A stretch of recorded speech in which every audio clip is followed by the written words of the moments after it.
Sub inspector police की भर्ती में 18 से 25 साल आपकी एज है जी, एज रिलैक्सेशन में शामिल नहीं है। गौर से सुन ले, किसी को भी शामिल नहीं है।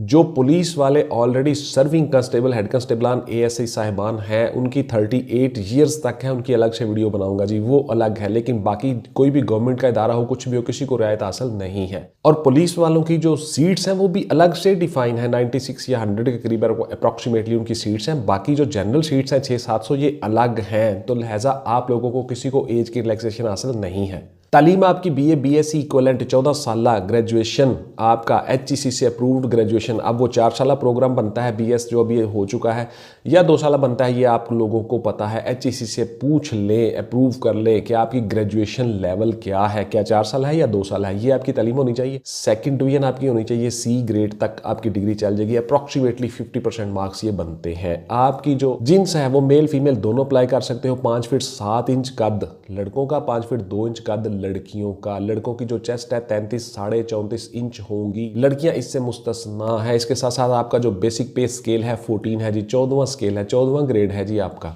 इसमें आपकी जो तनख्वाह है अप्रॉक्सीमेटली 60 to 65 के से शुरू होगी। आपको अलाउंसेस कुछ ज्यादा होते हैं, पुलिस की तनख्वाह ज्यादा होती है, बिकॉज 24 आवर आपने काम करना होता है, 24 घंटे के आप मुलाजम होते हो, इसलिए आपकी तनख्वाह थोड़ी सी ज्यादा होती है। आपका मेडिकल, आपकी फैमिली का मेडिकल फ्री होता है। आपके तमाम डॉक्यूमेंट्स, तालीमी इसनाद, डिग्री, CNIC आप अप्लाई करोगे www.ppsc.gov.pk इस वेबसाइट पे आप अप्लाई करोगे। ppsc@ppsc.gov.pk ईमेल एड्रेस पे जाके आप इंफॉर्मेशन ले सकते हो। माइनॉरिटीज अकलियतें भी अप्लाई कर सकती हैं जी। डीसी ऑफिस से सर्टिफिकेट मिलता है आपको माइनॉरिटीज का, वो आपने लेके रखा होगा। आपको सेक्रेटरी यूनियन कौंसिल के ऑफिस से मिल सकता है, आपको नादरा के ऑफिस से मिल सकता है। आप इसमें अप्लाई कर सकते हो जी। अच्छा जी, मेडिकल आपने करवा के सर्टिफिकेट साथ लगाना है। MS से अप्रूव्ड हो आपका मेडिकल, मेडिकल सुपरडेंट किसी भी सरकारी हॉस्पिटल से, THQ से हो सकता है, DHQ से हो सकता है, लाहौर में हो तो सर्विसेज हॉस्पिटल से हो सकता है, मुंशी हॉस्पिटल से हो सकता है जो बंद रोड पे है। यानी जो सरकारी तौर पे डिफाइंड हॉस्पिटल हैं जहां पे MS बैठते हैं मेडिकल स्टूडेंट, वहां से आपका मेडिकल हो सकता है जी। उस मेडिकल सर्टिफिकेट को आपने साथ लगाना है। अच्छा, जिन बच्चों ने मेडिकल सर्टिफिकेट साथ नहीं लगाए, गौर से सुन लें, बहुत से आपके सवाल आ रहे हैं, तो वो मेडिकल बनवा लें। जब वो रिटर्न के लिए जाएंगे तब वो जमा करवा सकते हैं, या जब आप इंटरव्यू के लिए जाओगे तब आप जमा करवा सकते हो। आपके पास पड़ा हुआ होना चाहिए। दूसरी बात खास गौर से सुन लें, आपने कब ये करवाना है, जब आपके शेड्यूल आ जाएगा रिटर्न का या इंटरव्यू का, तब आपने इसको करवाना। बिकॉज इसकी जो डेट होती है वो 1 महीने तक होती है, ये 1 महीने तक वैलिड होता है, उसके बाद ये खत्म हो जाता है। तो आपने उस हिसाब से उसको करवाना है। हो सकता है आपका इंटरव्यू परसों है मिसाल के तौर पर, 2 दिन के बाद, तो आप आज ये मेडिकल करवा के चले जाओ और साथ में ले जाओ। अगर वो पूछें या कोई रिस्ट्रिक्शन आए कि जी आपका तो मेडिकल नहीं है, तो आप कहें सॉरी सर मुझे उस वक्त याद नहीं था, मैं अभी ले आया हूँ, ये मैंने करवा लिया है, तो आपके पास होना चाहिए।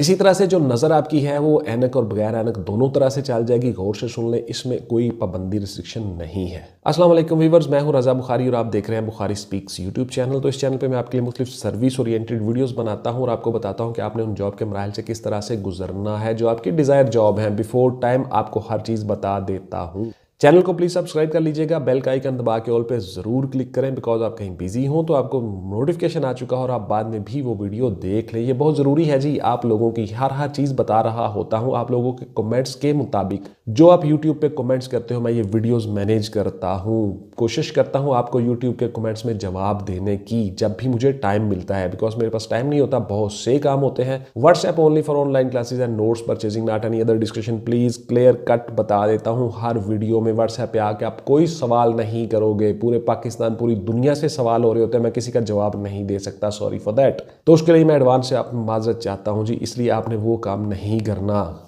यूट्यूब कमेंट्स में सवाल छोड़ दो, उसके मुताबिक वीडियोस आती रहती हैं, वीडियो को गौर से देख लिया करो। इसमें एक एक लाइन पे गौर किया करो, इसको स्किप मत किया करो। साइकोलॉजिकल टेस्ट सर क्या होता है और कब होता है, तो देखिए गौर से सुन लीजिए। साइकोलॉजिकल टेस्ट जो है आपका रिटन तहरीरी इम्तहान में जो बच्चे पास हो जाएंगे, शॉर्ट लिस्ट हो जाएंगे, उनको बुलाया जाएगा इंटरव्यू के लिए। उन लोगों का शॉर्ट लिस्ट होने के लिए, मजीद चीज़ें देखने के लिए आपका साइकोलॉजिकल असेसमेंट टेस्ट होता है। ये 2 मराहिल पर मुश्तमिल होता है जी, इंटरव्यू भी होता है और रिटन भी होता है। सर इसमें कितने सवाल आते हैं साइकोलॉजिकल टेस्ट में? आपके सवाल जो हैं जी, ये डिपेंड करता है जी साइकाट्रिस्ट या साइकोलॉजिस्ट पे। कम अज कम 30 सवाल हो सकते हैं, छोटे छोटे सवाल होते हैं जी, क्वेश्चन यस और नो ही आपने करना होता है, उसमें कोई मुश्किल नहीं चीज़ होती। आपका जहनी रुझान मिलान देखा जाता है, आपकी नफ्सियात देखी जाती है, साइकोलॉजिकली आपको कोई प्रॉब्लम तो नहीं ये देखा जाता है। इसमें 100 सवाल हो सकता है, 150 सवाल हो सकता है, 200 सवाल हो सकता है। मिलिट्री के एप्टीट्यूड टेस्ट में 300 तक सवाल होते हैं। तो इसी तरह से डिफरेंट जॉब्स के डिफरेंट सवाल हो सकते हैं जी। ये सारे के सारे सिर्फ आपने यस और नो टिक करना होता है और कुछ भी नहीं है। एक एक लाइन पढ़नी होती है, आधी आधी लाइन, छोटे छोटे सवाल होते हैं, टिक करना होता है, दैट्स इट। ये 30 मिनट तक हो जाता है जी, 20 मिनट तक आराम से आप ये कर लेते हो, चाहे 200 क्वेश्चन भी हो। क्या ये तहरीरी होता है या सिर्फ इंटरव्यू ही होता है? नहीं जी, ये दोनों होते हैं। मैंने गौर से आपको बता दिया, सुन ले, तवज्जो रखा करें। ये तहरीरी भी होता है, तहरीरी इम्तहान होने के बाद फिर उसके बाद आपका इंटरव्यू लिया जाएगा, शॉर्ट सा इंटरव्यू होगा। ये सिर्फ साइकोलॉजिस्ट या साइकाट्रिस्ट ही करेंगे, जो मेल हो सकते हैं, फीमेल हो सकते हैं, 1 या 2 हो सकते हैं, 3 हो सकते हैं। वो लोग आपके ये सारे के सारे एग्जाम कंडक्ट करके वो एक रिपोर्ट देंगे आपकी पीपीएससी को, पंजाब पुलिस सर्विस कमीशन को। तब आप आगे जाओगे और शॉर्टलिस्ट हो जाओगे। सर इसका मकसद क्या होता है? इसका मकसद यही होता है जी, आपकी नफ्सियात देख ली जाए, साइकोलॉजिकली आपको कोई प्रॉब्लम तो नहीं, कैसा सोचते हो, थिंकिंग कैसी है, पॉजिटिव हो, नेगेटिव हो, रिजिड हो, या बाकी किस्म के इंसान हो, या नॉर्मल इंसान हो, दैट्स इट। और कुछ मकसद नहीं है। आपका ब्रेन दिमाग चेक किया जाता है जी, आप नॉर्मल इंसान हो या अब नॉर्मल हो, दैट्स इट। अगर इसमें सर फेल हो जाए तो क्या होगा? अगर आप इसमें फेल हो गए, साइकोलॉजिस्ट साइकाट्रिस्ट की रिपोर्ट गलत चली गई, तो आप डिस्क्वालीफाई हो जाओगे जी, आप इंटरव्यू के लिए नहीं बुलाए जाओगे, आप फेल हो जाओगे जी। इसलिए इसकी अहमियत बहुत ज़्यादा है। तो आपको इसमें से पास होना होगा, अपने आप को सही रखना होगा, बी पॉजिटिव, सच बोलना और पॉजिटिव रहना, ये ज़रूरी है जी। बहुत सी वीडियोज़ में बता चुका हूँ। साइकोलॉजिस्ट या साइकाट्रिस्ट की रिपोर्ट किस कदर सर अहमियत रखती है? अभी मैंने आपको बता दिया जी, बहुत ज़्यादा अहमियत रखती है। उसी रिपोर्ट के मुताबिक आपकी नौकरी का, फ्यूचर का फैसला होता है। साइकोलॉजिस्ट की रिपोर्ट चली जाती है, तब आपके इंटरव्यू शुरू होते हैं। उस इंटरव्यू में आप उनकी साइकोलॉजिस्ट की रिपोर्ट सामने पड़ी होती है, उसमें सारा कुछ दर्ज होता है कि आपकी थिंकिंग क्या है, किस तरह सोचते हो। उसी के मुताबिक फिर आपका इंटरव्यू भी होता है, आपको रिजेक्ट या एक्सेप्ट किया जाता है। तो इसलिए उसकी रिपोर्ट की अहमियत बहुत ज़्यादा होती है। गौर से सुन लें, ये साइकोलॉजिस्ट या साइकाट्रिस्ट का जो एग्जाम होता है, साइकोलॉजिकल असेसमेंट टेस्ट, ये आपको बड़ी तवज्जो से गौर से करना होगा और सीरियसली करना होगा। यही वो स्टेप है जो आपको आगे लेके जा रहा है। सर हमने तहरीरी इम्तहान पास कर लिया, शॉर्टलिस्ट हो गए, हम काबिल थे, नॉर्मल थे, तभी हमने पास किया जी। अब इसकी क्या ज़रूरत है जी हमें फिर दोबारा से एक और टेस्ट देने की? तो बेटा इसकी ज़रूरत है जी। साइकोलॉजिकली इफेक्टेड लोग जो हैं, उनकी सोच, थिंकिंग नेगेटिव हो सकती है, लेकिन ब्रेन उनका सही काम कर रहा होता है। वो सारे के सारे जीनियस होते हैं, लायक होते हैं पढ़ाई में, स्टडी में, लेकिन उनका जहनी रुझान कैसा है, मिलान कैसा है, वो क्या सोचते हैं, किस तरफ जाते हैं, नेगेटिव है, पॉजिटिव है, ये एक अलग से थिंकिंग है। ये नफ्सियाती मसाइल होते हैं जी साइकोलॉजिकली, ये उनको ज़्यादा पता है साइकाट्रिस्ट को। जो मैं आपको चीज़ें बता रहा हूँ उसके मुताबिक यही है कि आपका ब्रेन देखा जाता है, सोच देखी जाती है, थिंकिंग देखी जाती है कि आप क्या सोचते हो, किस तरह से सोचते हो, क्या एक नॉर्मल इंसान हो।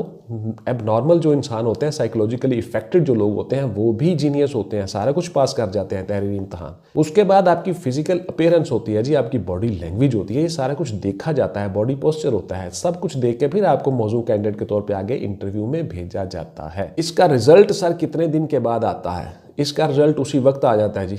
आपका जब इंटरव्यू होना होता है उससे कुछ देर पहले ये टेस्ट होते हैं, या हो सकता है 1 दिन पहले ये टेस्ट हो जाए, लेकिन अमूमन उसी दिन ही ये टेस्ट हो जाते हैं और फिर आपको इंटरव्यू में अंदर भेजा जाता है। पहले साइकोलॉजिस्ट साइकाट्रिस्ट आपको चेक करते हैं, आपका इंटरव्यू और रिटन टेस्ट लेते हैं, उसके बाद रिपोर्ट देते हैं, फिर आपके इंटरव्यू शुरू होते हैं। तो इसका रिजल्ट उसी वक्त उसी दिन आ जाता है जी, कोई डिले नहीं होता। फाइनल इंटरव्यू में और इस इंटरव्यू में सर क्या फ़र्क है? फाइनल इंटरव्यू में आपकी सिलेक्शन होनी होती है जी, आपको जॉब मिलनी होती है, उसमें पूरा बोर्ड बैठता है, पैनल बैठता है, 5 से 6 लोग हो सकते हैं जी। बोर्ड का चेयरमैन होता है, मेंबर होते हैं, उसके बाद फिर आपका इस्लामिक स्कॉलर बैठा होता है, वो आपको इस्लामियात के सवाल करता है, फिर साइकोलॉजिस्ट साथ बैठे होते हैं। ये कुछ 6-7 बंदों का पैनल होता है, वो पूरे का पूरा आपका इंटरव्यू करता है, वाइवा करता है, फिर आपको मौजूद कैंडिडेट के तौर पर रिकमेंड किया जाता है। चेयरमैन जो होता है पब्लिक सर्विस कमीशन का, वो आपको रिकमेंड करता है, फिर आपकी लिस्ट जाती है मुतल्लिका डिपार्टमेंट को।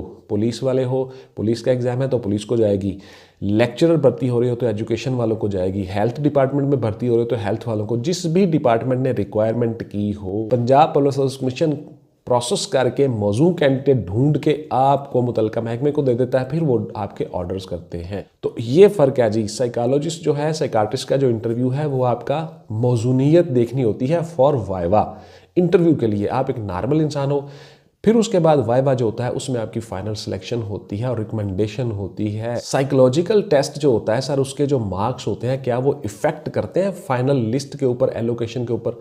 उसमें हमने ज़्यादा मार्क्स लिए हो तो हमें वहाँ पे इंटरव्यू में सेलेक्ट कर लिया जाए? ऐसा नहीं होता जी। इसके कोई मार्क्स नहीं होते जी, नंबर नहीं होते। गौर से सुन लें, ना ही इसके मार्क्स होते हैं, ना नंबर होते हैं, ना ही ये कोई ऐसा एग्जाम है कि आपकी फाइनल लिस्ट पे ये इफेक्ट करेगा या इंटरव्यू में आपको और ज़्यादा आगे ले जाएगा। नहीं जी, ऐसा बिल्कुल नहीं है। ये एक रिकमेंडेशन है कि ये मौजू कैंडिडेट है, सूटेबल कैंडिडेट है, मेंटली तौर पे, फिजिकल हेल्थ के साथ साथ मेंटल हेल्थ भी इसकी ठीक है, ये पॉजिटिव है, नॉर्मल इंसान है, नेगेटिव नहीं है, गलत नहीं है, रिजिड किस्म का बंदा नहीं है, इसको कोई साइकोलॉजिकल प्रॉब्लम, बीमारी नहीं है, ये मौजू है, इसका आप इंटरव्यू ले लें। इसका ये मकसद होता है जी साइकोलॉजिकल टेस्ट का। तो ये थी जी मेरी आज की वीडियो कि आप लोगों ने साइकोलॉजिकल टेस्ट में किस तरह से पास होना है, इसकी क्या अहमियत है। मैंने बहुत से आपके सवालों के जवाब देने की कोशिश की। यूट्यूब कमेंट्स में मजीद मुझे सवाल कीजिएगा, मैं आपको इंशाल्लाह ताला मजीद बता दूंगा। मिलते हैं जी किसी अगली वीडियो में। टिल देन टेक केयर, अल्लाह हाफिज एंड गुड बाय। पाकिस्तान जिंदाबाद।